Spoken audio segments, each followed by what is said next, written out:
Assalamualaikum warahmatullahi wabarakatuh. Shalom, Om Swastiastu. Di sini kami akan menjelaskan tentang usaha kami, yaitu konten kreator yang adalah saya sendiri. Kami dari kelompok 4 kewirausahaan kelas S6O akan menjelaskan tentang usaha kami. Saya memiliki 116 followers di TikTok dan 8.700 followers di Instagram. Kelompok kami ada saya sendiri, Elia Margareta, Farizal Iksan, Abdul Aziz Prayetno, dan juga Suhendi. Deskripsi usaha kami. Apa sih usaha kami? Usaha kami ini bergerak di bidang konten digital dengan ciri khas lucu dan menghibur. Seorang Elia yang adalah saya sudah merintis karir di bidang konten kreator sejak tahun lalu, yaitu 2024. Melalui platform TikTok dan Instagram, kami membangun koneksi dengan audiens sekaligus menjadi sarana promosi yang kreatif bagi berbagai brand. Ini adalah logo kami. Ada gambar bulat dan tulisannya GUI-N yang artinya GUI Kreasi Entertainment. Kami sudah berdiskusi cukup lama dan kami memutuskan nama usaha yang akan kami pakai adalah GUI Kreasi Entertainment yang memiliki makna di setiap katanya. GUI sendiri adalah singkatan dari tugas kewirausahaan yang kami modifikasi agar terdengar unik. Untuk kata kreasi ini melambangkan bahwa perusahaan kami bergerak di bidang kreatif dan kreasi. Lalu ditutup dengan kata entertain yang memiliki kolerasi dengan salah satu tujuan perusahaan kami, yaitu menghibur audiens. Untuk warna, kami memilih warna-warni di tulisannya karena kami hadir untuk mewarnai hari-hari audiens. Dan background warna biru artinya ketenangan, kepercayaan, dan stabilitas. Berikut adalah visi dan misi perusahaan kami. Visi kami adalah menjadi media yang berdampak positif dan juga menghasilkan. Ini juga adalah bagian dari kami mengabdi kepada masyarakat. Kami ingin hadir menjadi media yang positif, yang memberikan energi, dan juga yang menghasilkan. Kami juga ingin menjadi perusahaan yang menghasilkan banyak lapangan pekerjaan. Misi kami adalah menampilkan konten berkualitas, kerjasama dengan brand, meningkatkan interaksi dengan audiens. Tujuan dari perusahaan kami adalah meningkatkan engagement dan follower, atau ekspansi ke media lain, contohnya Instagram yang baru kami kembangkan, dan juga YouTube. Karena pengembangan usaha kami di tahun pertama, kami akan melakukan peningkatan kualitas dan kerjasama bersama brand. Di tahun kedua, kami akan coba ekspansi ke YouTube dan ke brand internasional. Di tahun ketiga, kami akan coba untuk rilis produk kami sendiri. Sedangkan di tahun keempat dan tahun kelima, kami ingin mendirikan agensi kreator dan membuat iklan di TV ataupun membuat film. Ini adalah struktur organisasi, komisaris dan influencernya adalah saya sendiri, Elia Margareta. Terus direktur dan marketingnya adalah Aziz, teman kami. Kameramen dan editornya adalah Farizal. Tim kreatifnya adalah Elia dan Farizal, saya dan teman saya. Admin dan finance-nya adalah Suhendi. Terima kasih untuk Elia Margareta sudah menjelaskan di slide-slide sebelumnya. Saya akan melanjutkan slide selanjutnya. Berikut adalah deskripsi kerjaan. Ada dibagi menjadi 5 peran, yaitu adalah komisaris dan influencer yang dipegang oleh Elia Margareta sendiri. Pemeran utama juga menentukan arah usaha dan branding. Yang kedua adalah direktur dan marketing, yaitu dipegang oleh Bang Aziz. Seperti slide sebelumnya, untuk job desk-nya adalah strategi pemasaran dan pengambilan keputusan saat kerja sama branding. Oke, yang ketiga adalah dipegang oleh saya, kameramen dan editor yang bertugas dalam produksi konten. Oke, yang keempat admin dan finance, bertugas dalam operasional dokumen, keuangan, jadwal dan komunikasi yang dipegang oleh Bang Suhendi. Yang terakhir adalah kelima, tim kreatif, yaitu dipegang oleh saya, Farizal Iksan, dan influencer itu yaitu Elia Margareta yang bertanggung jawab dalam ide, skrip, dan tren. Oke, slide selanjutnya, penasehat dan partner. Penasehat, senior influencer adalah praktisi digital marketing. Kedua adalah partner branding, F&B, fashion lokal, dan UMKM. Oke, selanjutnya brand-brand. Berikut adalah brand-brand yang pernah kerjasama dengan Elia Margareta sebelumnya, yaitu adalah Glad to Glow, Bio Aqua, Vestology, Organite, Kazzler, dan lain-lainnya. Oke, selanjutnya contoh video endorse adalah seperti di TikToknya Elia ya, ada yang berjudul Asmara Genzut part yang ke 9959. Oke, selanjutnya proses produksi konten. Proses produksi konten adalah yaitu memulainya berawal dari brief dari klien jika video bersifat endorse.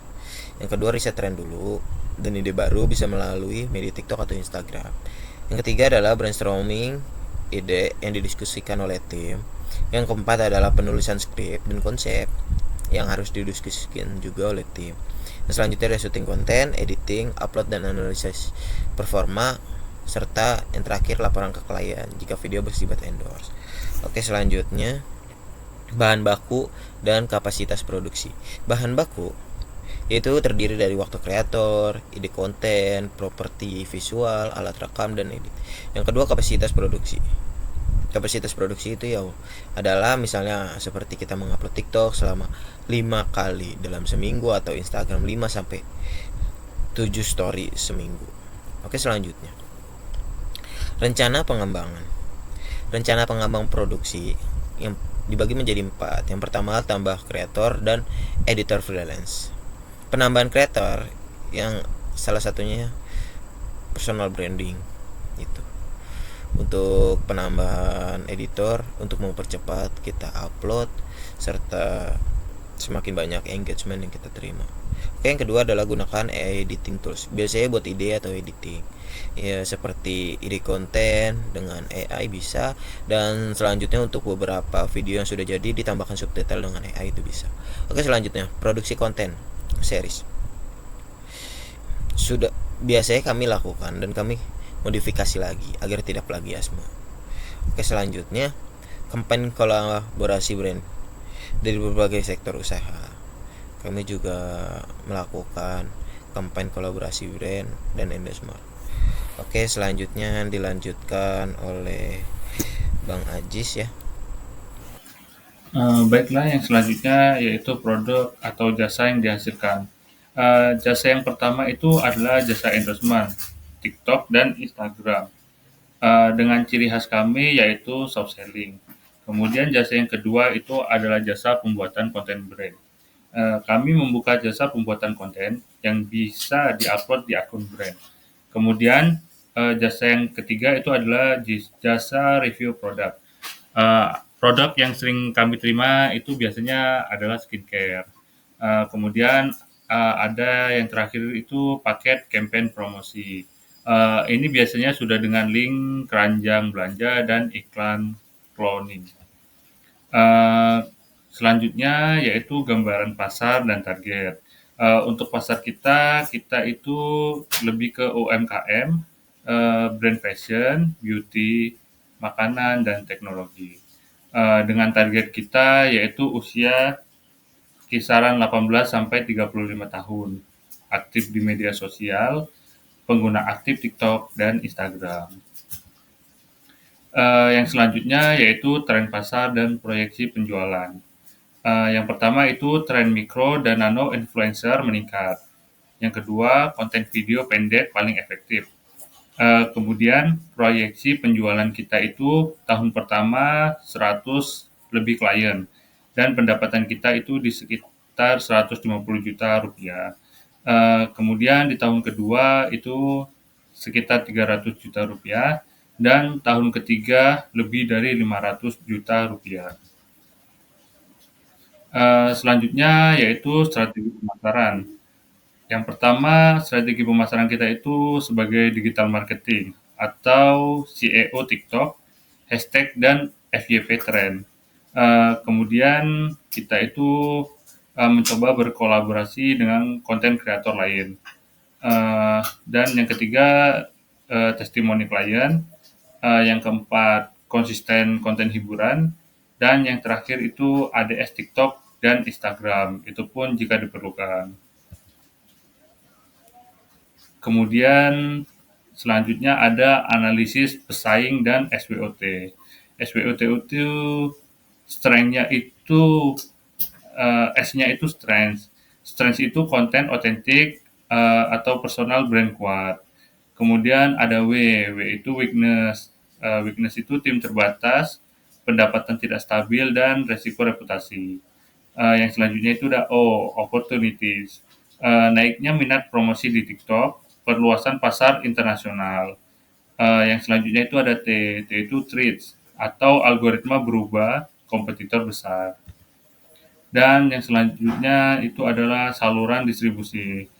saluran distribusi kita itu biasanya kita menggunakan platform-platform seperti TikTok dan Instagram, ataupun distribusi laporan performa. Kita itu biasanya untuk performa mingguan atau bahkan harian kita itu biasanya menyimpan di Google Drive ataupun email.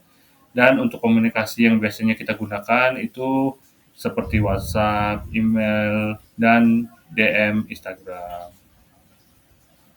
Oke teman-teman, sekarang kita masuk ke bagian perencanaan keuangan buat usaha kita, yaitu GUI Kreasi Entertainment.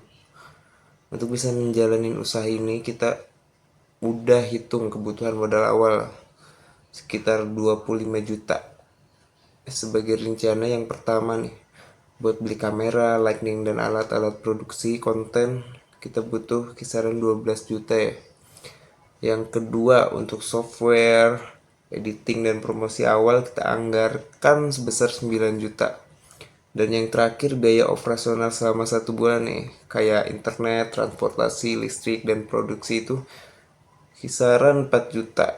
Jadi total pasnya kisaran 25 jutaan. Sementara ini modal awal kita berasal dari dana pribadi ya, sebesar 10 juta. Sisanya nanti bisa dicari dari hasil endorse, mungkin kerjasama brand atau pendanaan tambahan lainnya.